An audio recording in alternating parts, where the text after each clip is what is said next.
Une élection chasse l'autre. La présidentielle passée, nous sommes déjà plongés dans les législatives. Mais la terra politica a bien tremblé dans tous les camps en 2025. À l'aube d'un nouveau mandat, chacun a de nouveaux défis à relever. Le puissant RHDP doit repenser son avenir. La gauche en miettes doit se réinventer. Le PDCI-RDA doit surmonter ses fractures internes.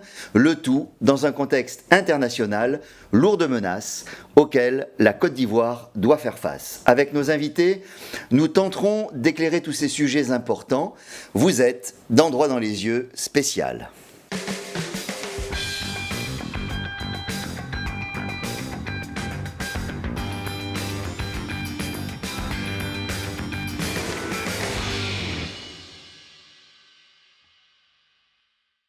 Bonjour mesdames, madame, bonjour messieurs, je vous présente tout de suite. Madame Elisa Dramé Koulibaly, vous êtes au RHDP à la direction du digital. À ma droite, le professeur Abdoulaye Bamba, professeur de relations internationales, d'histoire des relations internationales à l'université Félix Houphouët-Boigny. À ma gauche, Jean Bonin-Quadio, que vous connaissez bien ici, président de FIER, et également Gaël Lakpa, notre analyste politique. Je vous remercie infiniment d'avoir accepté notre invitation. Nous accueillerons tout à l'heure quelqu'un du COGEP qui est en cours de route. Et je voudrais commencer d'abord avec le sujet des législatives. Est-ce que, à votre avis, et je ne vais pas commencer par vous, madame, si vous permettez, on va vers un raz-de-marée du RHDP lors de ces législatives. Est-ce qu'il va survoler cette élection? Gaël. Merci Philippe. À vue d'œil, vu qu'on sort de la présidentielle avec le score du président Alassane Ouattara, et vu la dernière législature, cela y ressemble. Vu aussi vu l'actualité même de l'opposition qui ne réussit pas, de l'opposition, les difficultés, tout ça, cela y ressemble. Mais en même temps aussi, d'un autre côté, il ne faut pas oublier qu'il y a un certain engouement, il y a une montée en puissance des indépendants, des candidatures indépendantes qui pourront venir essayer de titiller le RHDP. Plutôt que ce soit l'opposition, ces candidatures indépendantes le pourront, d'autant plus qu'il y en a qui sortent même du RHDP, et puis la plupart aussi en sortent de l'opposition. À côté de cela, on a un groupe qui a été mis en place par M. Assalé Tiemoko, qu'on sait, avec son mouvement ADCI. Il a pu prendre avec lui autour de 45 candidats. S'ils sont sérieux sur le terrain, ils pourront aussi titiller le RHDP. Et puis à côté de cela, tel que c'est parti, c'est vrai, le RHDP est bien parti pour l'emporter. Déjà, quand vous regardez même au niveau des circonscriptions électorales, le RHDP, on le dit, a presque une avance, d'autant plus que le Nord est délaissé par l'opposition et par la plupart de tous ceux qui s'intéressent aux élections. Donc, avec tous ces éléments, c'est vrai, il a presque l'avantage, mais comme nous sommes en politique, il ne faut pas trop vite se jeter à l'eau pour annoncer, parce que souvent aussi les élections peuvent être le lieu de surprise. Jean Bonin, sur ce sujet, qu'est-ce que vous en pensez? Je dirais qu'a priori, le RHDP a toutes les cartes en main. D'abord parce que c'est le parti au pouvoir, donc il a les ressources financières. On sait qu'en Côte d'Ivoire, dans nos États sous-développés, le nerf de la guerre, c'est d'abord l'argent. Ce n'est pas les idées qu'on vend aux populations. Et quand les populations votent, c'est généralement sur des considérations, on va dire, communautaires, religieuses et accessoirement politiques. Ah, donc rien n'a changé dans le landerneau politique alors? Non, pas vraiment, parce que quand on regarde les bastions, le PDCI bien ancré dans le centre Baoulé, le RHDP qui a une position monopolistique au nord, et puis on va dire au sud, les uns et les autres se partagent le reste du gâteau. Donc effectivement, la cartographie électorale ivoirienne se calque sur la cartographie ethnique. Madame, je ne vais pas vous demander d'exprimer votre souhait du raz-de-marée du RHDP. Mais je vais plutôt vous demander, est-ce que la multiplication des candidatures indépendantes issues du RHDP n'est pas un petit point faible, on va dire, ou une petite faiblesse du parti ? Je voudrais d'abord rectifier quelque chose qu'on entend souvent, je viens de l'entendre encore, le RHDP est au pouvoir, donc a plus de moyens. Je ne sais pas ce que ça veut dire. En 2001, le RDR, donc aujourd'hui compris dans le RHDP, a été majoritaire pendant les municipales. Là, n'était pas au pouvoir. Ça n'a rien à voir parce que ça peut ressembler à, oui, c'est l'argent du pouvoir qu'on utilise pour faire nos campagnes. Il n'en est rien. C'est un parti bien organisé. C'est pour cela que le RHDP est représenté sur tout le territoire ivoirien dans les 255 circonscriptions parce que souvent les gens confondent en disant il y a 205 candidats RHDP, il y a 255 dans les 205 circonscriptions. Je ne sais pas si vous m'avez comprise. Il y a 205. On entend souvent, quand on dit aux gens, le RHDP couvre toute la Côte d'Ivoire, on nous dit, mais le RHDP a 205 candidats. Non, ce que nous avons dit, sur les 205 circonscriptions, nous avons 255 candidats, parce qu'il y a 255 sièges. Vous voyez la nuance. Souvent, les gens confondent. Donc, c'était pour faire cette vous avez des candidats partout. Nous avons des candidats c'est ça qu'on peut dire. Et forcément... Mais vous ne voulez pas me répondre sur les indépendants, là? Il n'y en a pas un peu trop? Si, justement, j'en viens. On nous dit que les indépendants pourraient bousculer le RHDP. Le RHDP, c'est pour ça que j'ai commencé par dire, nous sommes sur tout le territoire ivoirien. Donc, 2-3 indépendants, peut-être pour les autres, mais au niveau du RHDP, l'organisation est concentrée sur nous-mêmes. En réalité, quoi qu'il se passe ailleurs, quoi qu'il y ait des indépendants, pour vous dire que ce n'est pas ce qui nous intéresse. Ce qui nous a intéressé, c'est d'être partout. Alors, quand on fait le ratio, étant donné que nous sommes 255 candidats, le ratio avec, je ne connais pas le nom, on me dit 60% indépendants, peut-être que ce sont les autres que cela va bousculer. Je ne sais pas si vous voyez... Bon, il faut être matheux maintenant pour suivre la politique. Hein. Faut être matheux. En termes de ratio, normalement, nous n'avons pas à nous inquiéter. N'empêche, le RHDP... On sait comment ça se passe habituellement. Oui. On fronce les sourcils contre les indépendants et puis quand ils sont élus, on les réintègre. Oui, mais ils sont au nombre de combien? Le RHDP avait 165 élus. Il y a eu peut-être maximum 5 indépendants qui sont venus, mais entre-temps, il y avait quand même 160 donc pour choisis. Vous, faut pas chaque fois faire l'impression... Si on me disait qu'il y avait 160 indépendants qui étaient venus au RHDP, j'aurais compris qu'ils constituent une force pour nous. Mais non, ça peut être un bonus, mais... En pourcentage, ça sera quoi? En pourcentage du nombre d'élus, à votre avis? 10%, 20%? Pour les indépendants? Ouais. Issus de votre camp? Issus de notre camp, moins de 5. À mon avis. Moins de 5%. Et je peux vous dire que... Donc vous êtes d'accord, c'est pas forcément une petite faiblesse, professeur? Alors, Gaël et Bonnet tout à l'heure étaient très réservés. Madame est très enthousiaste. Ce qui est logique. Ce qui est logique. Je voudrais dire que, pour répondre à cette question, ça fait 15 ans que le RHDP domine la scène politique. C'est un parti qui est très bien structuré. Ce parti sort d'une grande victoire avec les élections présidentielles. C'est comme un match de football qui se joue en deux tours. Au premier tour, vous avez gagné 5-0. Vous allez déjà au match retour avec beaucoup plus d'avantages. Pour moi, le RHDP a largement l'avantage, de par d'abord la longue durée sur la scène politique, de par son organisation. Et Jean Bonnet tout à l'heure a fait allusion aux moyens financiers. Je parlerai plus de l'ancrage des élus du RHDP dans leur circonscription. C'est vraiment essentiel. Je n'écarte pas du tout cette dimension. Elle est essentielle pour nos populations. Si vous êtes un leader politique dans votre zone, il faut mettre la main à la poche. Donc je dirais que pour moi, il n'y a vraiment pas photo, il n'y a pas d'hésitation. Alors je vais le poser dans l'autre sens et je reste avec vous pour vous demander, est-ce qu'à votre avis, l'opposition elle peut quand même un peu s'en sortir dans cette élection qui arrive? L'opposition ivoirienne est déjà KO avant les élections. C'est l'impression qu'on a. Elle est vraiment KO avant les élections. Je suis bien curieux de savoir quel sera son score à la suite de ces élections-là. Et je pense qu'après ces élections, il va falloir vraiment s'asseoir pour tirer les leçons de cette longue période d'hésitation et de divergence, d'opposition en interne. Gaël, est-ce que le PDCI est cohérent en participant au scrutin législatif?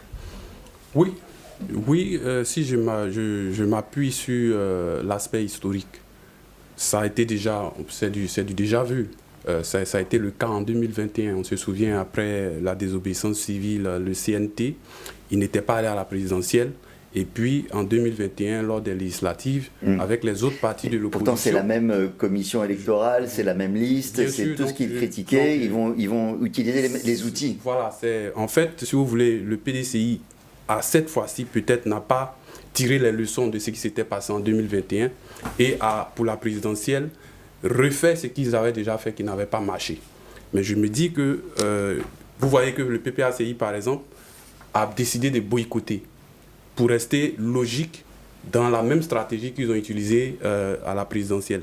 Mais sauf que le PDCI, à ce niveau, se rend compte que ce n'était pas la bonne stratégie. Même si le PDCI il laisse des plumes, moi je doute que le PDCI puisse avoir le nombre de députés qu'il avait pu avoir en 2021. Mais la stratégie, pour moi, je pense qu'elle est mieux, d'autant plus qu'elle ne ramène pas le PDCI carrément à terre. Dans cette élection, quand le PDCI aura quand même certains députés, ils pourront s'appuyer sur ces députés-là, sur cette élection, sur le bilan de cette élection, pour essayer de se remettre en ordre de bataille pour 2030. Parce qu'aujourd'hui, c'est à 2030 qu'il faut penser. La présidentielle est derrière. Et déjà, dans cette législative, il faut mettre en place la stratégie qu'il faut. Et je pense que participer à cette législative, c'est déjà bien pour un parti qui veut se relever. Sinon, s'il veut tomber, il n'y va pas. Alors justement, je voulais avoir votre avis sur ce sujet. Est-ce que le PPACI veut tomber, puisqu'il ne va pas aux élections législatives? Est-ce qu'il n'est pas en train de se tirer une balle dans le pied après avoir boycotté le scrutin présidentiel, et en plus en radiant ceux qui ont outrepassé la consigne et y vont quand même? La réalité, c'est que le PPACI n'a pas boycotté la présidentielle. Ils ont présenté un candidat qui a été rejeté. C'est différent. Donc le candidat aurait été retenu qu'ils auraient participé à la présidentielle. Ils n'ont pas boycotté les législatives. Ils ont dit, si je m'en tiens à ce que Gbagbo a dit, on souhaite avoir un peu plus de temps pour nous organiser. Parce qu'on sort juste de la présidentielle. Non, ils ont annoncé clairement qu'ils ne participaient pas à l'élection, aux élections législatives, et ils ont interdit leurs membres de se présenter. Oui. Je ne sais pas comment on peut appeler ça. Oui, mais parce c'est que pas demander du temps, ça. Si. Moi, j'ai suivi une vidéo au cours d'une assemblée du PPACI où Gbagbo a clairement dit on sort de la présidentielle, laissez-nous le temps d'enterrer nos morts. Voilà, mais c'est pas laissez-nous le temps. Il y a des délais constitutionnels. Je dis ce qu'il prend comme motif. Je ne justifie pas. Je dis, voilà, le raisonnement qu'il a tenu. Et donc, il n'était pas dans une logique de boycott. Il dit, donnez-nous du temps et alors on y participe. Si on n'a pas ce temps, alors matériellement, on n'y peut pas. Mais sur la question, est-ce qu'il est en train de se suicider, le PPACI, ou quoi? Pour moi, c'est une décision contre-productive, pas suicidaire, parce que en politique on renaît toujours de ses cendres, mais je pense que c'est contre-productif. C'est contre-productif pourquoi? Parce que Gbagbo lui-même annonce que après les législatives, il prend sa retraite. Bon, s'il n'y a pas les législatives, ça veut dire qu'il a déjà pris une retraite anticipée. Alors quand on prend une retraite anticipée, on n'a plus la main sur je dirais... l'appareil, l'organisme. Sur le conglomérat, vous parlez comme quelqu'un récemment. Et donc, ça explique que certains cadres décident de prendre leur destin en main. Parce qu'ils voient bien que l'après Gbagbo risque d'être tourmenté. Et ils se font sabrer. Oui, mais bon, ils ont désormais un compte à rendre vis-à-vis de leurs électeurs. C'est là que ça va se décider. Et donc, c'est ce qui est le plus important pour eux. S'ils arrivent à gagner la confiance des électeurs qui les auraient votés, qui les auraient reconduits, pour ceux qui sont déjà élus députés, ce serait une grande victoire. On va s'intéresser un petit peu au RHDP maintenant. Je vous réserve encore. À votre avis, quels sont les enjeux politiques essentiels à court terme du RHDP et donc du pouvoir? Bon, il arrive en toute puissance, il a gagné la présidentielle, on peut se douter qui va emporter les élections législatives. Néanmoins, quand on est très fort, il faut aussi faire attention et bien mesurer les enjeux qui sont devant soi. À votre avis, quels sont les enjeux pour le RHDP? L'enjeu immédiat, c'est d'abord gagner les législatives. Permettre au président Ouattara de dérouler son programme. C'est ça qui est l'enjeu immédiat. Et puis après, je pense que ça, c'est un souhait. C'est un souhait. Peut-être ouvrir un peu, tendre la main vers l'opposition pour essayer de, si c'est possible. Sous quelle forme? Au niveau du nouveau gouvernement à venir. Chercher à peut-être leur tendre la main s'il y a de bonnes volontés qui veulent intégrer le gouvernement pour essayer d'avoir, je vais dire, d'autres chapelles politiques à l'intérieur du gouvernement. Oui, mais ça a quel sens politique, ça? Vous savez, on a parlé du dialogue politique, on a parlé du dialogue entre les hommes politiques. Peut-être que si c'est quelques leaders de l'opposition intègrent le gouvernement, ça pourrait également permettre de faire baisser un peu la tension. Qu'est-ce que vous en pensez? Mais je pense que chacun son pouvoir. Et avec tout ce qu'on a vu depuis un moment, tout ce RHDP bashing, etc., je pense que ce ne serait pas intéressant que ce dialogue politique-là se présente comme vous voulez, sous cette forme-là. Le dialogue politique peut se faire à tout moment, pas forcément entre les partis politiques, ça pourra se faire entre les députés, pour ceux qui vont pouvoir arriver à l'Assemblée nationale, parce qu'il y a un petit effort personnel à faire quand même. Le PDCI a des candidats, va peut-être être à l'Assemblée nationale, plus les indépendants, plus le RHDP bien entendu. Mon enthousiasme vient justement du fait que nous sommes sur toute l'étendue du territoire, ce qui nous donne beaucoup plus de chance, c'est mathématique. Et donc, je pense que des débats pourraient se faire à l'Assemblée nationale, de façon normale, plutôt qu'on soit toujours comme sous un arbre à palabres et ne pas vraiment se moderniser. Allons à l'Assemblée nationale, des débats peuvent se faire là-bas, différents groupes parlementaires, voilà, et puis des propositions se font. Je pense que c'est plus élégant comme ça que de vouloir négocier un ministère, etc. Est-ce que je voilà. peux... Oui, je vous en prie. Voilà. Elle a parlé de RHDP bashing. Je pense que ce que je vais dire ici, c'est dans un contexte bien précis. Vous savez, en période électorale, on va dans tous les sens. Mais après, il appartient au président de la République de prendre la hauteur et d'estimer qu'à un moment donné, à un virage de notre histoire, il y a des choses à faire. Ça ne remet pas en cause, il ne le fait pas sous pression.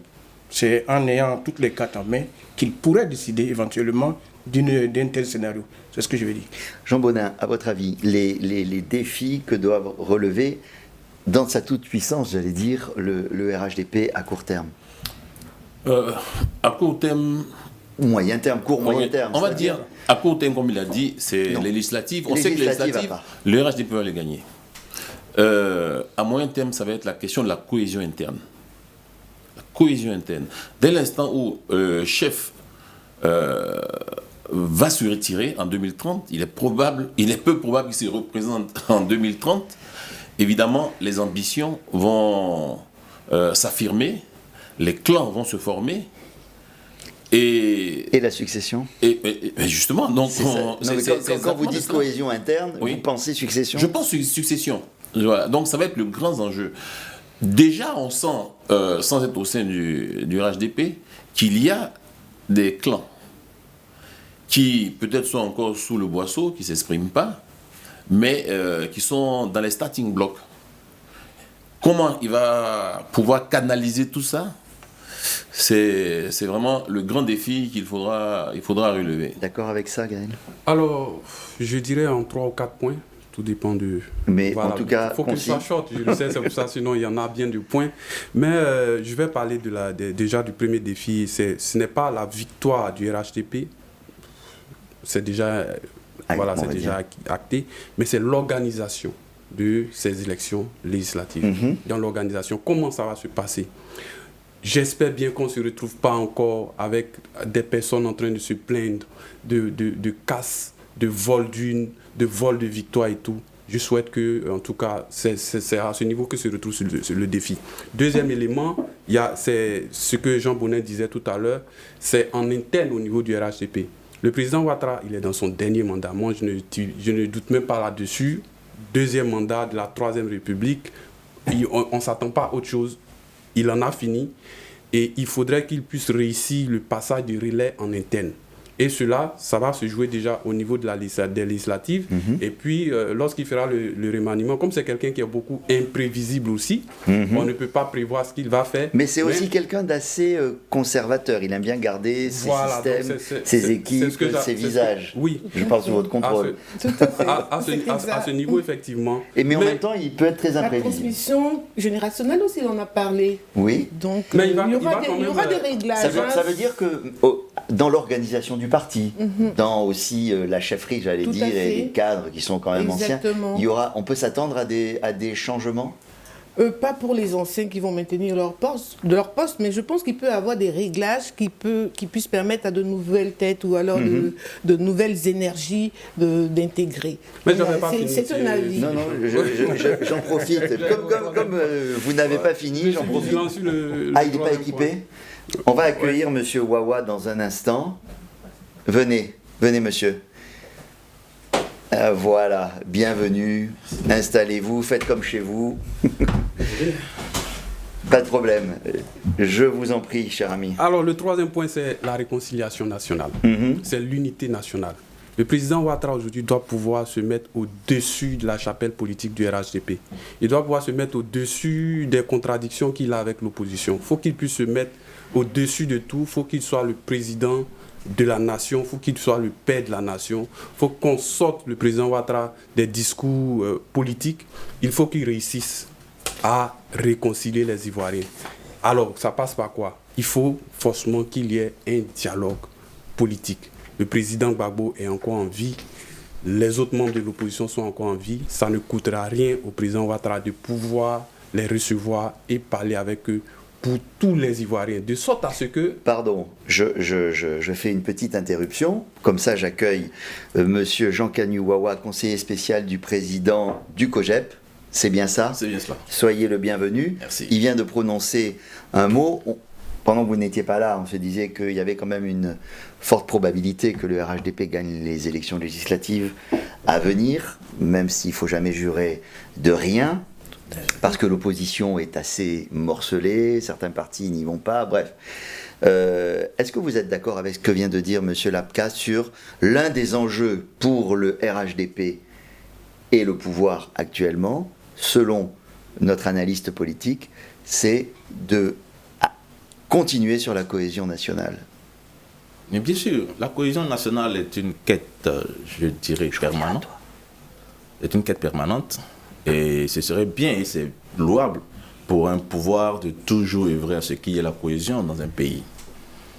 Ceci dit, prêter cela maintenant au pouvoir HDP, je ne suis pas membre de ce parti.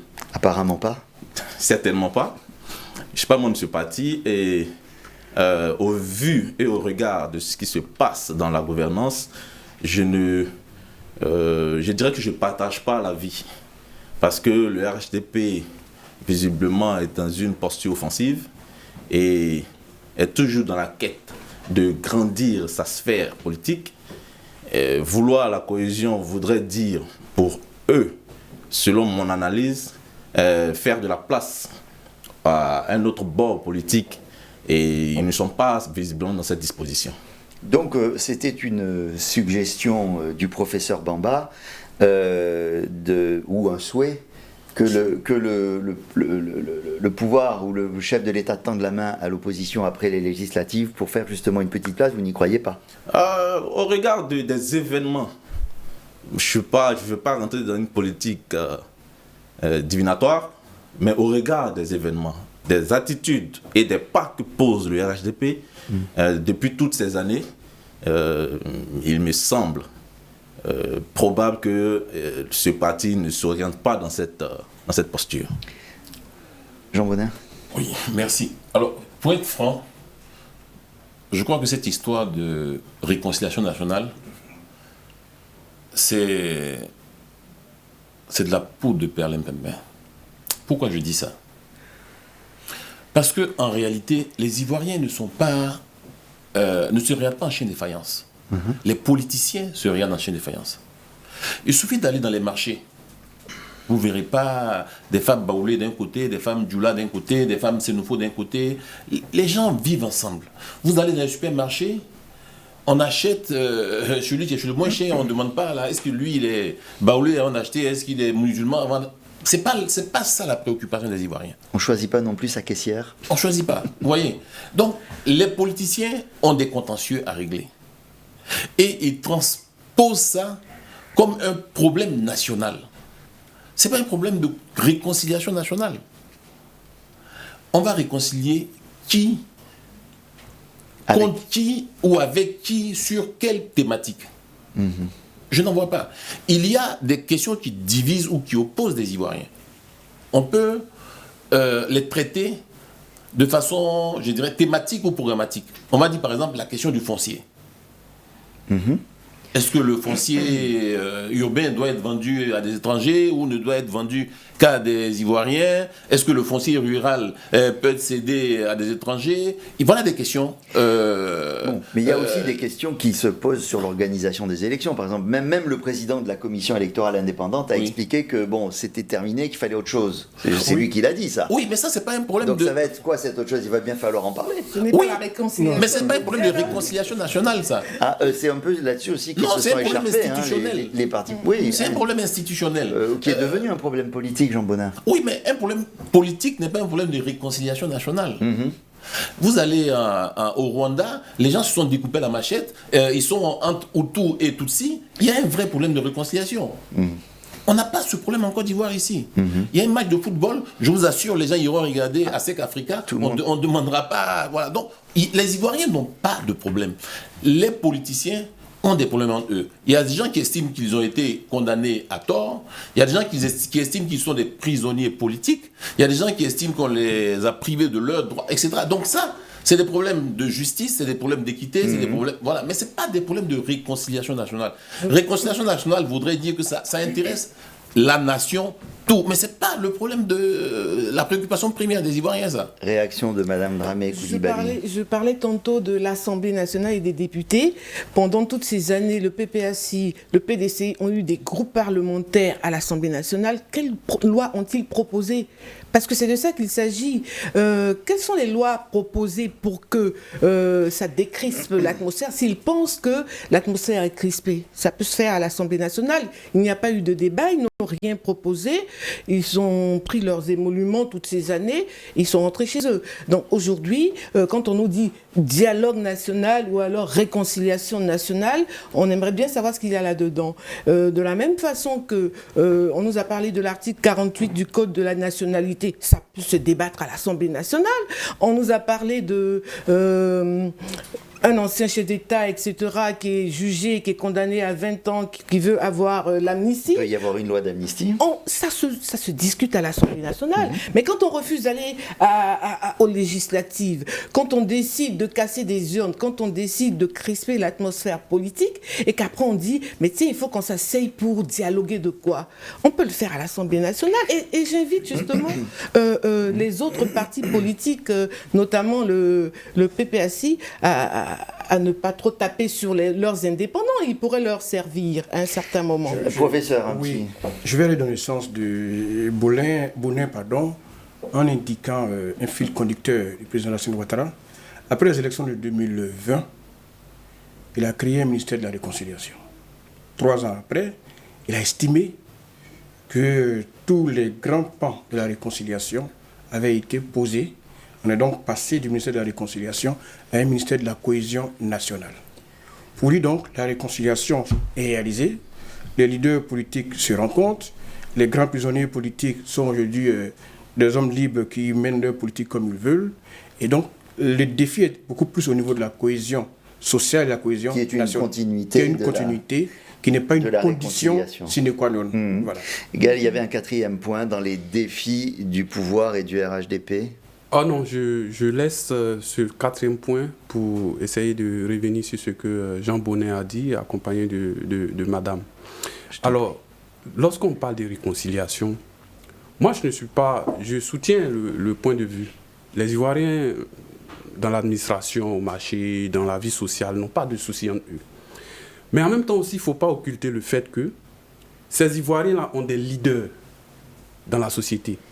Qui on appelle leader? C'est celui qui est devant. Et quand il donne un mot d'ordre, ces Ivoiriens qu'on dit qu'ils ne sont pas en animosité, on le voit.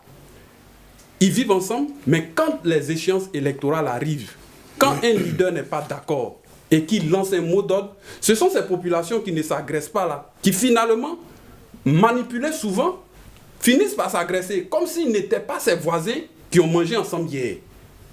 Donc, la réconciliation dont on parle, on peut ajouter le terme national là-dessus, ou ne pas ajouter, mais elle concerne tout le monde. Que ce soit la population active et que ce soit les politiques. Mais elle est plus au niveau des politiques, qui traînent des casseroles, qui traînent des problèmes depuis plus de 20 ans, depuis plus de 30 ans. Il faut qu'on réussisse. C'est ce qu'a dit Jean Bonin. Voilà, il faut qu'on réussisse ces personnalités, ces leaders, le président de la République. Il faut qu'ils s'asseyent pour régler ces problèmes-là en amont, qui ne vont pas finalement se retrouver en aval. Mais quand ce n'est pas réglé en amont, et qu'on veut dire, bon, c'est vrai, moi je suis d'accord que les Ivoiriens n'ont pas... L'Ivoirien même, c'est qui? C'est l'être qui aime vivre, qui aime la fête, qui aime... voilà, ils n'ont pas le temps. Sinon, il y a beaucoup de choses qui sont passées dans ce pays. Si les Ivoiriens étaient des guerriers, on n'allait jamais pouvoir rattraper.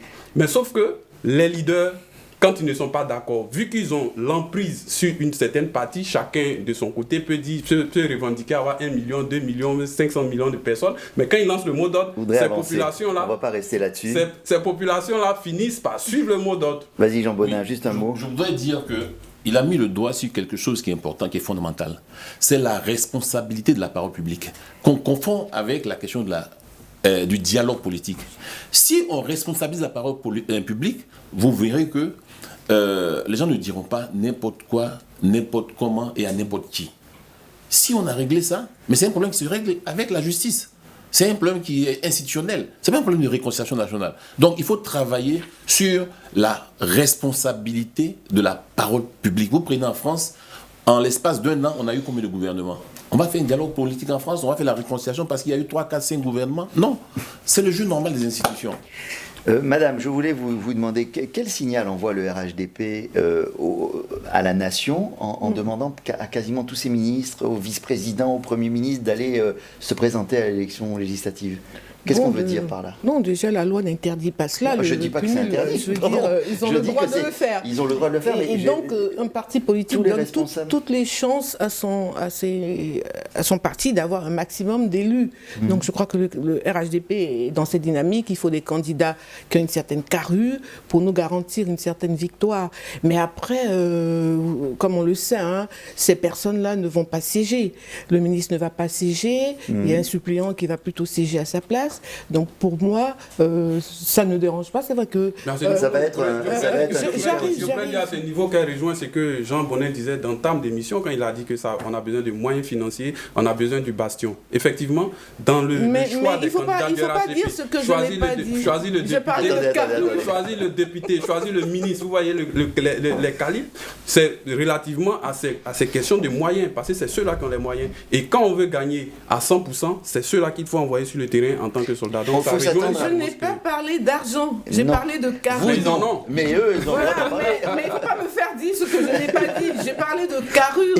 Et vous verrez que ces mêmes personnes-là étaient là depuis le début au RDR d'abord, et ainsi de suite, mais qui ont toujours gagné. Donc ce n'est pas d'aujourd'hui. Amadou Gon, il a été ministre, il a été député, paix à son âme, mais il n'était pas ministre. Je parle de carrure et il a parlé d'ancrage dans la région. C'est de ça qu'on parle. Ça n'a rien à voir avec l'argent, parce que j'entends, comme le RHDP est au pouvoir, il a beaucoup d'argent. Oui, mais vous l'avez dit déjà. Philippe, ça me dérange parce qu'on est là-dessus. Philippe, s'il te plaît. Parfois, il y a des ministres qui ont perdu les élections dans leur localité. Ça peut arriver, mais ça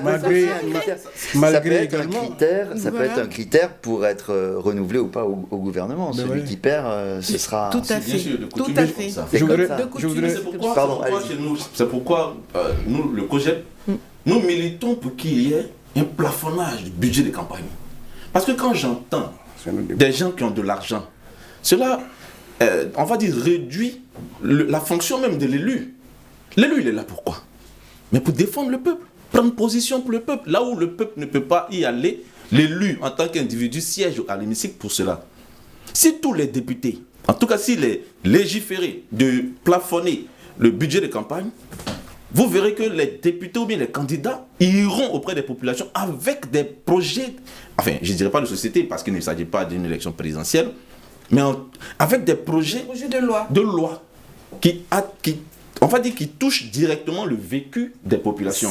Normalement, c'est ça la fonction du député. C'est cela, mais au jour d'aujourd'hui, on envoie des champions qui ont beaucoup de moyens et aller marchander la voix d'un peuple qui a besoin d'un député qui va plaider pour son compte. C'est dommage. Voilà pourquoi je rejoins madame qui parle de carrure et d'ancrage. Cela voudrait dire quoi?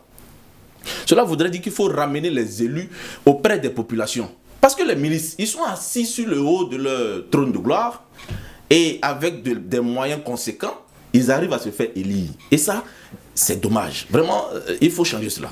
Alors, donc je reviens vers vous, monsieur Jean Canu-Wawa. La gauche sort en petits morceaux de la période électorale qu'on vient de vivre. On peut faire ce constat, au moins. Oui, c'est un constat.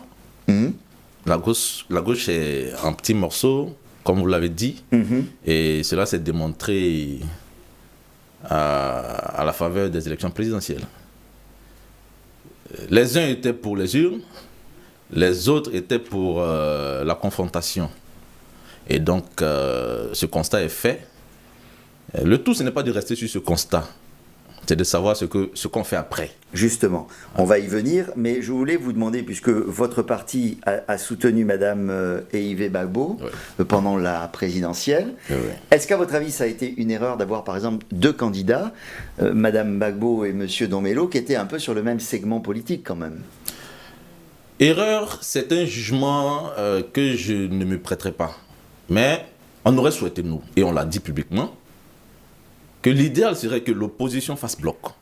Et principalement, mais spécialement, les deux candidats, comme vous l'avez dit, qui sont sur le même segment, c'est-à-dire la gauche. En l'occurrence, Mme Gbagbo et le ministre Awa Domelo. Ça aurait été souhaitable qu'on ait un seul candidat, cela aurait donné un peu plus de coffre à tous ces partisans de la gauche et on aurait eu certainement un autre visage de cette campagne. Les deux candidats se sont rencontrés. Qu'est-ce qui n'a pas fonctionné? Pourquoi ils n'ont pas réussi à s'entendre? Oh, les deux candidats se sont rencontrés. Je pense que je ne peux pas me prévaloir d'avoir été présent lors de cette rencontre. Mais le fait est qu'ils ne se sont pas entendus et nous sommes partis en rang dispersé. Sur l'état des lieux de la gauche, quelqu'un veut ajouter quelque chose? Ouais, oui. Disons que la gauche pêche par excès d'incohérence et par défaut de stratégie. La gauche est en panne de stratégie. Tout simplement parce que cette gauche-là est complètement disloquée par des querelles de personnes.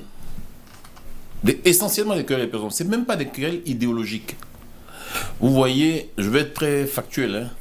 Vous prenez la CAPSI, vous avez PPAC qui dit non, on n'y rentre pas. Pourquoi on n'y rentre pas? Parce qu'il y a Mme Gbagbo et il y a le COGEP.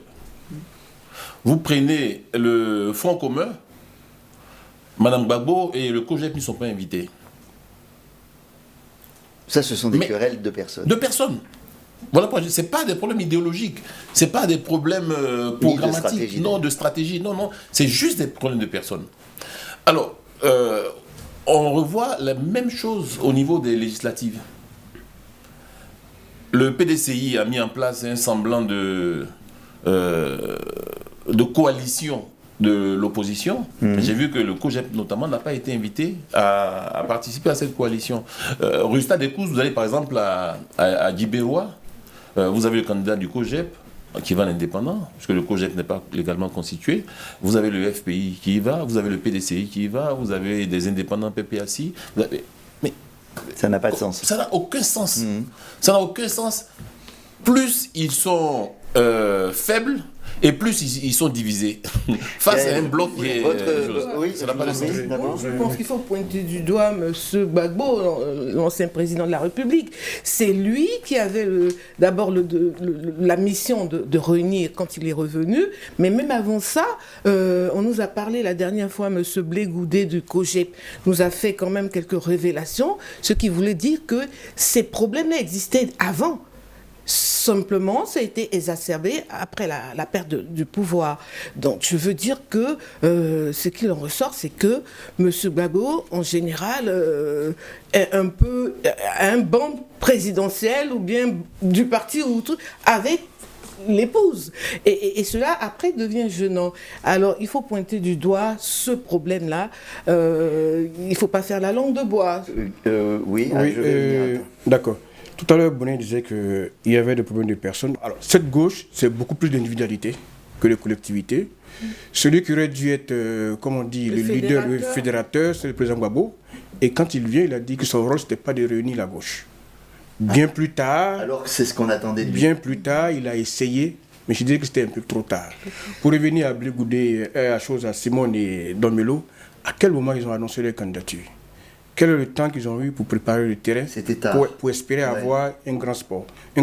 Donc je pense que c'est à ce niveau-là que se situent également les causes de leur score assez faible. Votre regard d'analyse politique, vous diriez que doit faire la gauche aujourd'hui pour se reconstruire dans la mesure où justement aussi M. Gbagbo a annoncé sa retraite au premier trimestre 2026 ? Elle doit pouvoir dépasser ses contradictions internes. Et vous l'avez bien dit, je ne vais pas revenir sur ce que les autres ont déjà dit, puisque je les prends du bon côté, c'est la bonne analyse. Mais je vais venir un peu en arrière pour pouvoir rafraîchir les choses. La gauche n'a jamais réussi à mener un combat ensemble et gagner à la fin. En termes de coalition ou bien de rapprochement de partis politiques ou bien de groupement, le seul qui a pu réussir ce truc, c'est le RHDP, entre 2005 et 2010. Même, on parle de Laurent Gbagbo étant le père de la démocratie quand on revient en 90. Mais dans le temps, je le dis sous le regard de Jean Bonnet lui-même, parce qu'il sait de quoi il s'agit, Laurent Gbagbo n'était pas le seul qui avait un parti politique. Il y avait d'autres. Il y avait l'USD, voilà, vous voyez tous ces noms que vous citez. Ils se sont mis ensemble, et puis après, ça n'a pas marché. Je n'ai pas venu sur le fond de pourquoi ça n'a pas marché, mais certains ont été soit roulés dans la farine, ça ne s'est pas bien passé. Et puis, en 2000, le président Gbagbo prend le pouvoir. Regardez même la gestion du pouvoir du FPI. Où étaient les autres qui avaient mené le combat en 90? Parce que la gauche, ce n'est pas un seul parti. Mais le FPI a été positionné comme le seul et unique parti. Donc, la vision était maintenant, le leadership était au président Gbagbo. Quand il tombe, depuis la haie, le passage de relais ne se fait pas. Il maintient toujours de main forte le FPI. Donc il est toujours vu comme ce leader charismatique, ce leader divin qui est attendu. Et quand il revient, au lieu de prendre son pèlerin et de réunir tout ce monde, parce que je l'ai dit, c'est depuis les années 90 que chacun se cherche, que de réunir tout ce monde, non. La partie du FPI même qui est restée avec lui, encore se fissure. Simon Olivier s'en va, Afin Guessan s'en va, Charles Blé Goudet même qui était à côté, qui faisait... Donc, c'est dit que le vrai problème, la gauche a besoin d'un leadership. S'il y a ce leadership-là qui est incarné en quelqu'un, ce quelqu'un-là pourra, avec les autres, mettre en place la stratégie et l'action je voulais, pour incarner ce leadership dans la mesure où, justement, M. Gbagbo a annoncé son départ, est-ce que ceux qui ont participé au scrutin présidentiel, par exemple, vont avoir une sorte de prime ou d'avantage pour agir à réunifier cette gauche morcelée? Alors vous allez me dire que vous avez un leader, et il a aussi son aura et son influence dans le pays. Comment ça va se passer? Qu'est-ce qu'il faut faire? Qu'est-ce qu'il faut faire? Que propose le COGEP? Le président l'a dit. Votre président? Après, oui, enfin le président Charles Blé Goudet l'a dit après son interview chez vos confrères. Au sortir de là, il a dit la gauche est à un carrefour où elle doit s'unir ou périr, nous avons l'obligation, à notre avantage, de nous unir. Si nous voulons exister et avoir mot à dire dans le jeu politique, il nous faut nous unir. Trouver le moyen de s'unir.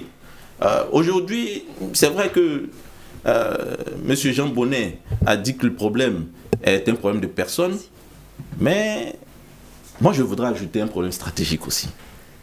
C'est vrai qu'on en panne de stratégie, mais le problème est stratégique. Parce que voilà une situation qui se présente à nous. Nous savons bel et bien que la loi met à l'écart certaines personnalités. En tant que stratège et fin politicien, vous devez adopter des postures pour contourner l'obstacle. Nous avons proposé les urnes. On aurait pu s'unir autour de ça, autour des urnes. On n'aurait aucun moyen et aucune contrainte vis-à-vis de la loi de nous empêcher de compétir. Mais ce qui n'a pas fonctionné là, qu'est-ce qui va faire que ça pourrait fonctionner dans la période qui s'ouvre? Mais il nous faut nous désarmer. Vous allez faire des assises de la gauche, enfin je ne sais pas, qu'est-ce qui va se passer concrètement? Parce que là on est dans l'incantation. Le président Charles Blé Goudé l'a dit, il ne laissera pas cette situation perdurer. Parce que depuis, il a fait le constat, depuis plusieurs années, nous nous tirons dessus, à tort ou à raison, mais le fait est que la gauche est morcelée. Il est de notre intérêt à nous, la gauche, comme je l'ai dit tantôt, si nous voulons avoir mot dans le jeu politique, de trouver le moyen de nous unir. Par quel mécanisme? Qu'est-ce qui va se passer? Nous sommes dans une démarche participative au COJEP. L'interview est très récente. Le président a donné le mot d'ordre au sein du parti, parce qu'il ne s'agit que de nous d'abord, pour l'instant. Il nous faut nous unir ou périr. Dans cette démarche participative, le président Charles Blé Goudé convoquera certainement un conseil politique, une réunion stratégique à laquelle nous allons participer et donner chacun les voies et moyens. Une petite question sur le FPI, parce que c'est un parti que vous connaissez bien, Jean Bodin, mais là on ne l'entend plus. Le président Afi a décidé de ne pas se présenter aux législatives. Qu'est-ce qui se passe là-bas? Quel va être le rôle de ce parti dans cette reconstruction? Il a décidé de ne pas se présenter, mais ça c'est une promesse qu'il avait faite déjà en 2021. D'ailleurs, à cette époque-là, j'étais encore au FPI et il s'est engagé après donc 2 mandats à céder la place à son suppléant. Et je pense que c'est très élégant en politique de le faire. Affiner ça autour de 70 ans, s'il le fait, c'est un bon signal. Bon, alors, son parti, pour l'instant, il est inaudible. Oh, c'est toute la gauche. C'est toute la gauche qui est inaudible. Mais ça, si vous prenez le FPI que je connais un peu bien, un peu mieux, je dirais que il y a 3 facteurs. Au FPI, vous avez ce que j'appelle le clan des opportunistes. Ce sont ceux qui sont venus d'ailleurs et qui essaient de phagocyter le FPI. C'est le coucou, ça, c'est la stratégie du coucou. Vous avez les tribalistes, parce qu'au sein du FPI, il y a des tribalistes qui vous disent le FPI, c'est la chose de Gbagbo. C'est pas un parti politique. C'est la chose de Gbagbo. Ah oui, on entend souvent ça. Allez créer votre parti. On ne crée pas un parti, on crée son parti. Vous voyez la nuance? Voilà. Si vous n'êtes pas d'accord avec Gbagbo, allez créer votre parti parce que ça, c'est le parti de Gbagbo, c'est la chose de Gbagbo. Donc vous avez ces tribalistes-là. Et généralement, ils viennent d'une certaine région. Je ne vais pas citer. Et puis à côté de ça, vous avez ce que je qualifierais des messianistes qui pensent que, bon, Dieu est avec eux, Malachi a prévu que le pouvoir leur reviendra et donc ils se croisent les bras et puis bon, un jour, par la volonté divine, ils vont revenir au pouvoir. Votre description laisse penser que c'est pas gagné quand même, tout ça. Ah, c'est pas gagné. C'est pas gagné parce que tout à l'heure on a dit qu'il fallait un leader de la gauche pour fédérer tout ça, mais le leadership ne se décrète pas. Justement, professeur, autour de quelle figure, à votre avis, ça peut se structurer? Est-ce que ceux qui ont participé à la présidentielle peuvent représenter un ancrage au moins par rapport à la population? Je ne crois pas, parce que déjà, les militants du PPACI leur en veulent énormément. Ensuite, la dernière sortie de Blé Goudé n'est pas faite pour rassembler la gauche. Parce que depuis sa sortie, on a vu que ça sautille de tous les côtés. D'ailleurs, entre parenthèses, pourquoi il a dit aujourd'hui ce qu'il a refusé de dire pendant des mois et même des années? Qu'est-ce qui s'est passé? Il en a si gros sur le cœur que ça? Vous savez, au-delà des hommes, enfin de la carrure de l'homme politique, il y a un homme. Il y a un homme derrière. Et à force d'accuser les tirs, en plus des amis, des camarades de la gauche, cela pourrait pousser l'homme à parler. Mais plus grave, enfin, je veux dire plus que ça, le silence en lui-même, à force de rester longtemps, peut donner des relents de complicité. À force d'entendre des choses et que la personne concernée n'envoie pas un démenti, on va finalement croire que, en fin de compte, ce qui est raconté sur lui est vrai, alors qu'il n'en est pas du tout. Gaël, même question. À votre avis, autour de quelle figure ça va se jouer, ce rassemblement de la gauche? Attends, la question là m'intéresse bien. Si oui, vous voulez bien, je vais dire quelque chose là-dessus. J'ai besoin d'avancer, sincèrement, Gaël. J'ai besoin d'avancer. D'accord. Pourquoi il a parlé? Ça, c'est son problème, c'est pas le vôtre. Alors, c'était quoi la question? Les figures de la gauche qui doivent émerger, autour desquelles ça va se fédérer. Je ne pourrais pas citer une figure, mais le défi... Bon, Blé Goudet, il en fait peut-être partie. Non, il y en a plusieurs, mais le défi... Don Mélo, il en fait peut-être partie. Oui, Simone Eivé, on pourrait la citer, même Pascal Afin-Guessant. Mais le plus important serait d'abord qu'il puisse se retrouver. Qu'il sorte de ces querelles. Avec la question de la sortie de Charles Blé Goudet, ce n'est pas fait pour arranger les choses. Et moi, je trouve que dans cette affaire, il y a le timing et puis le contexte. Aujourd'hui, le président Gbagbo s'est acté. Il a déjà dit lui-même, il s'en va.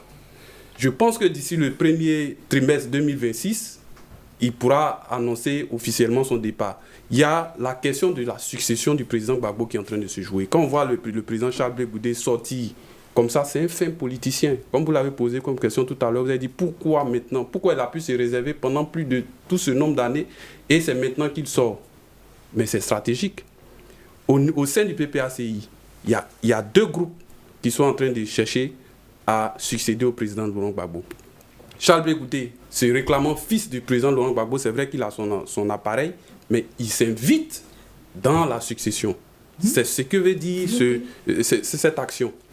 À côté de cela, quand on est dans une telle atmosphère, il faut laisser le temps passer. Parce que là, ils sont vraiment vous allez voir dans les jours qui vont venir, les gens de la gauche, ils ont vraiment le don de savoir se battre entre eux. Ils se battront. Et il arrivera peut-être un moment où ils pourront se retrouver justement pour pouvoir se mettre ensemble. Et puis, merci. J'entends le mot succession. Monsieur Gbagbo a dit qu'il partirait éventuellement. Moi, je n'en suis pas sûr. Parce que s'il a pu faire volte-face en se disant « je vais aux législatives » et puis après il a dit « non, on n'y va pas » parce que peut-être influencé, à mon avis, il peut trouver le moyen de revenir. Pour cela, il faut faire reconstruire la gauche sans lui, tout simplement. Est-on obligé de l'associer à cette reconstruction? Au point où on veut être le successeur, etc. Je pense qu'il faut sortir de cette voie-là. Parce que ça dépendra, à la fin, quand il dira non, écoutez, j'ai réfléchi, je reviens, ça va bouleverser peut-être une dynamique déjà mise en place. Voilà. Juste un mot. Vous savez, lorsqu'on critique parfois le parti au pouvoir, on parle de renouvellement générationnel au niveau du parti au pouvoir. Il ne faut pas également écarter ce renouvellement générationnel au niveau de la gauche. Quand vous prenez Laurent Gbagbo, Afin-Guessant, Simone, Don Mélo, ils ont quel âge? Au moins 70. 70 ans. Ouais. Donc, il faut s'attendre également à ce renouvellement générationnel qui va s'imposer à ces leaders de la gauche. C'est ce que je voulais dire. Alors, je voudrais qu'on avance.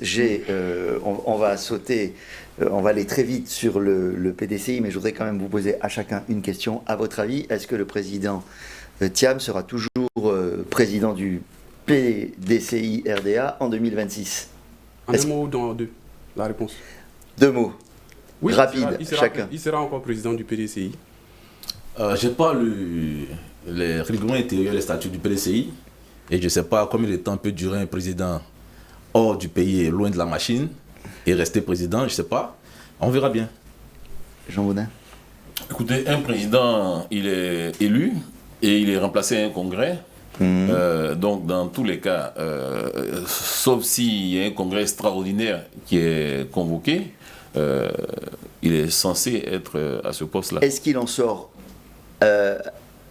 renforcé ou affaibli de cette période, de cette page politique qu'on vient de vivre avec l'élection présidentielle? On n'a pas répondu à la question.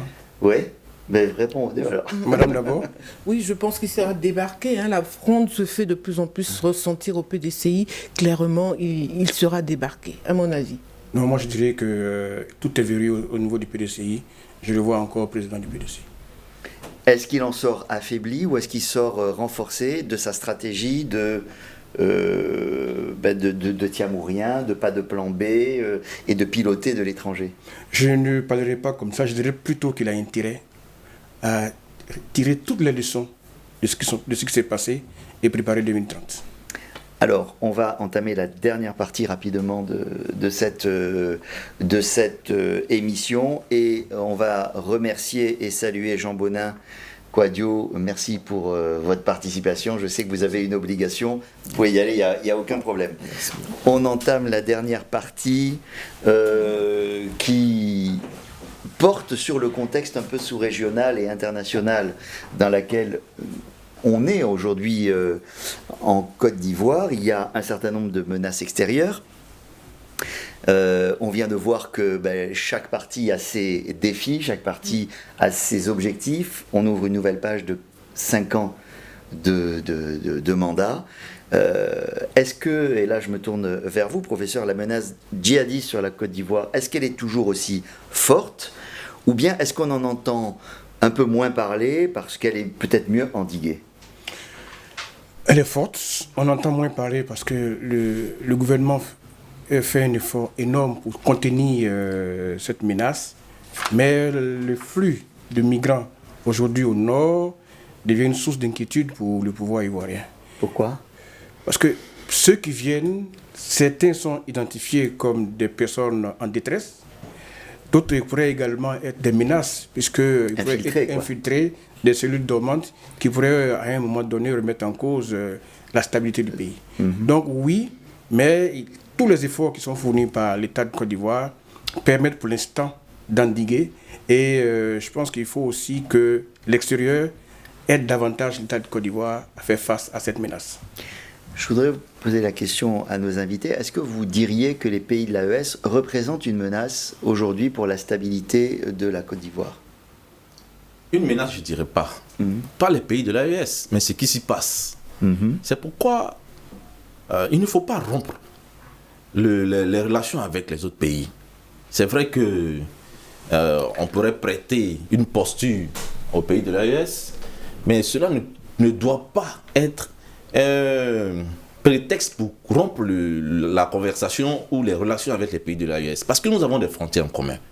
Et ces frontières peuvent nous permettre de collaborer au niveau sécuritaire, comme il est de nature, afin de pouvoir endiguer et protéger les populations. Cette menace djihadiste, c'est vrai qu'elle est plus visible dans les pays de l'AES, mais elle n'en demeure pas moins une menace pour la Côte d'Ivoire. Et la collaboration entre ces deux pays, si cette collaboration va de plus en plus mal, cela agrandirait, à mon sens, cette menace-là qui pourrait vraisemblablement bifurquer vers une attaque réaliste. Mais vous avez l'impression que la collaboration, elle est grippée du fait de qui? Voilà, c'est la question que j'allais poser, mais en réalité, la Côte d'Ivoire n'a jamais rompu les relations, même commerciales, économiques. On a vu récemment le Burkina Faso revenir à l'aéroport chercher un colis. On voit les centres d'accueil que le président Alassane Ouattara a fait construire pour les réfugiés burkinabés. Et puis des livraisons d'électricité, de pétrole en Mali et tout. Oui. Le président Alassane Ouattara n'a jamais rompu le dialogue, non. Maintenant, il est même démontré, je crois que c'est le président Bassoum qui l'avait dit qu'au niveau de la CEDEAO, c'est même le président Alassane Ouattara qui chaque fois veut faire des faveurs aux pays de l'AES parce que normalement ils ont des sanctions qui planent. Donc ça ne vient pas de la Côte d'Ivoire. Maintenant, au niveau de la CEDEAO, le président Alassane Ouattara n'est pas le président en exercice. S'il y a des sanctions que CEDEAO a pu prendre, mais je pense qu'il faut pouvoir aussi revenir dans la norme, que ces pays de l'AES fassent aussi des efforts pour revenir un peu dans la norme. Qu'est-ce que ça leur coûte d'organiser une élection, même simulacre, pour revenir un peu à la normale? Parce que ça sert à rien. Ça sert à rien. En même temps, je vais rebondir là-dessus. Ces pays de l'AES, ils ont leur souveraineté. C'est vrai que nous sommes dans la CEDEAO, on peut bien souhaiter qu'il y ait des élections, mais ce n'est pas à nous de leur dire de le faire ou pas. Voilà, c'est ce qui crée un peu tous ces problèmes avec notre État, même si diplomatiquement, la Côte d'Ivoire gère bien la situation. Alors, ce n'est pas que la Côte d'Ivoire n'est pas été... La CEDEAO ou la Côte d'Ivoire? La Côte d'Ivoire gère bien... Donc je parle de la Côte d'Ivoire ne leur a pas demandé quoi que ce soit, c'est la CEDEAO qui leur impose. Je dis que diplomatiquement, la Côte d'Ivoire gère bien... J'ai dit que diplomatiquement, la Côte d'Ivoire gère bien la situation. Et c'est ce qui est. À côté de cela, ce n'est pas que la Côte d'Ivoire n'est pas connue d'attaque, ou que n'est pas connu pendant les 10 dernières années, n'est pas connu on a vu Bassam, on a vu Kafolo, un moment même quelque part au nord dans la forêt il y avait des poches de terroristes qui ont été, tout cela a été géré parce que au niveau de la Côte d'Ivoire on a pris la sécurité au sérieux. Il y a le centre de coordination antiterroriste. Le budget pour la sécurité, il est conséquent, vraiment les moyens sont mis à disposition. On souhaite que ça se passe ainsi, jusqu'à ce que, parce que c'est pour ça qu'il ne faut pas rompre la collaboration aussi avec ces pays-là. Si on finit par être à couteau tiré à ces pays, que eux-mêmes, ils craquent de leur côté, qu'ils échouent, si les terroristes finissent par s'installer, mais le prochain sur la liste, c'est qui? Ce sera la Côte d'Ivoire. Donc nous sommes condamnés à... Alors je voudrais dire que ces pays ne constituent pas une menace pour la Côte d'Ivoire. Premier élément. Deuxième élément, il faut comparer les deux stratégies. Dans ces pays, c'est le tout militaire qui a été mis en avant pour tenter de vaincre le terrorisme. La Côte d'Ivoire, c'est tout à fait autre chose. C'est tout à fait autre chose. Et je pense que ces pays... Dites un mot de cette stratégie. Et je vais le faire d'ailleurs. Et je pense que ces pays ont intérêt à s'inspirer du modèle ivoirien. Qu'est-ce que la Côte d'Ivoire a fait? La Côte d'Ivoire a d'abord examiné la situation. Qu'est-ce qui est à la base du terrorisme? On a vu que la pauvreté, l'oisivité des jeunes était un terreau fertile à la capture de ces jeunes et à leur intégration dans ces mouvements terroristes. Le gouvernement ivoirien, pendant des années, a mis en place des fonds pour essayer d'autonomiser ces jeunes dans cette zone septentrionale, afin qu'ils ne soient pas de proie facile.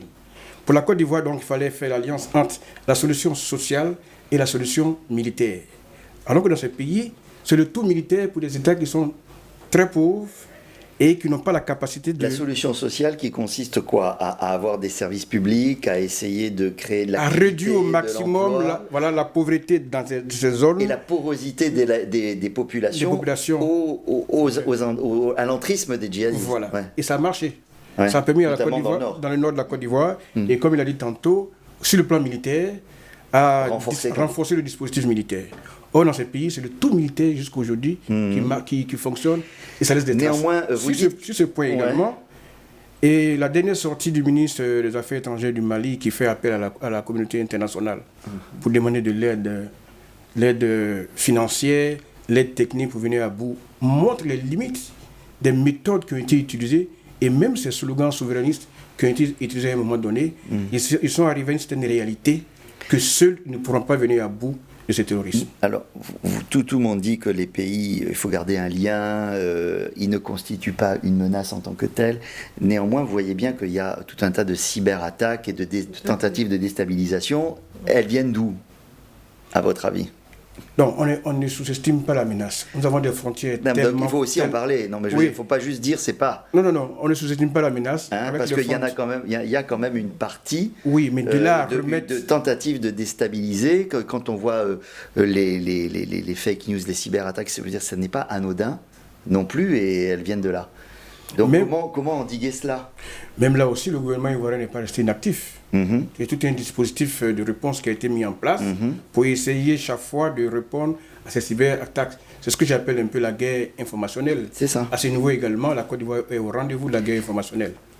Pour conclure, je vais vous donner à chacun, est-ce que vous pensez que la Côte d'Ivoire est quand même prête à faire face à ces diverses menaces, à la fois violentes, djihadistes, informationnelles, etc., dans les années qui viennent, parce que c'est un pan qui prend de plus en plus de place dans la vie de la société. Tout à fait. Il n'y a pas de risque zéro. Même les États-Unis ont été attaqués, la France également. Cela veut dire que on prend des précautions. Il faut maximiser les dispositions, mais il n'y a pas de risque zéro, hélas. Concernant justement l'aspect communicationnel, c'est justement notre direction du digital au niveau du RHDP. Nous occupons aussi de cet aspect-là pour donner un coup de main de contre-attaque face, parce que ce sont des fake news en général. On va dire, je donne un exemple, ils sont très macabres. Ah mais tiens, telle personne a trépassé. Le chef d'état-major a été assassiné. A trépassé, ce temps, est-ce que vous l'avez vu, etc. Et donc, il nous appartient chaque fois de rétablir le plus tôt en temps réel la vérité pour ne pas qu'il puisse manipuler. Sur la même question. Si, je la rejoins quand elle dit qu'il n'y a pas de risque zéro. C'est une évidence. Ce que nous souhaitons, c'est que la Côte d'Ivoire continue de faire les efforts, comme elle le fait à présent, pour renforcer au maximum la défense de la nation, pour le bien-être des populations. Alors jusqu'ici, on a de bons résultats. Alors il faut renforcer la vigilance, parce qu'on ne finit jamais d'être toujours vigilant en termes de sécurité. Et à côté de cela, il y a un élément dont on n'a pas parlé, sur lequel je vais finir, c'est le maintien de la paix intérieure. Quand on parlait tout à l'heure de réconciliation, de cohésion et tout, si à l'intérieur ici, il n'y a pas de déstabilisation, il n'y a pas de crise inutile, comme je le dirais, c'est clair que ce serait difficile pour ces terroristes-là de pouvoir venir. Mais imaginez-vous un instant que l'État même est déstabilisé, qu'on se retrouve dans un foutou, mais c'est dit que tout le dispositif sera remis en cause et qu'on va faire la porte ouverte à ces terroristes-là. Au moins, il faut une mutualisation des efforts afin de venir à bout de cette menace. La Côte d'Ivoire a fait beaucoup. Et il faut que les autres pays soient suffisamment responsables, que les questions d'ego disparaissent et qu'ensemble, on se mette ensemble pour essayer de traiter véritablement cette menace. Seul, ça va être difficile. Merci beaucoup. Merci madame. Merci messieurs d'avoir participé à cette émission. Merci de votre attention. À la prochaine fois.